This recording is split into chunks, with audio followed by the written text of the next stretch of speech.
एक गांव में रामू नाम का एक गरीब किसान रहता था। उसके पास थोड़ा सा जमीन का टुकड़ा था जिस पर वो बड़ी मेहनत से खेती करता था। बारिश वक्त पर न हो तो उसका गुजारा मुश्किल हो जाता था। एक साल जब बहुत सूखा पड़ा तब उसकी सारी फसल बर्बाद हो गई। परेशान होकर रामू अपने सूखे खेत में बैठा था। तभी उसकी नजर खेत के कोने में खड़े एक पुराने आम के पेड़ पर पड़ी।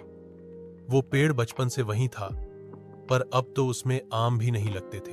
रामू सोचने लगा, अब तो इस पेड़ को भी काट दूं और लकड़ी बेचकर कुछ पैसे जुटाऊं। जैसे ही वो कुल्हाड़ी उठाकर पेड़ के पास पहुंचा, एक बुजुर्ग आदमी अचानक वहां आ गया। वो सफेद कपड़े पहने हुए थे और आंखों में अजीब सी चमक थी।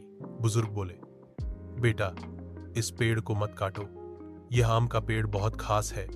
जब सही वक्त आएगा, ये तुम्हें वो देगा जो किसी पेड़ ने किसी को नहीं दिया। रामू थोड़ा चौंका, पर उस दिन पेड़ को नहीं काटा।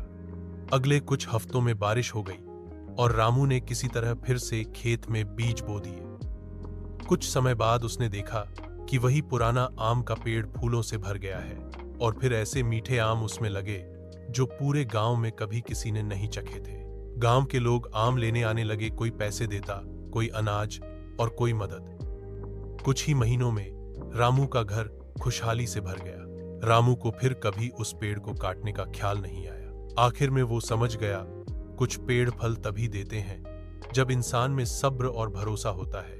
अगर आप चाहें तो मैं इस कहानी को और लंबा, बच्चों के लायक या हास्य भरा बना सकता हूं।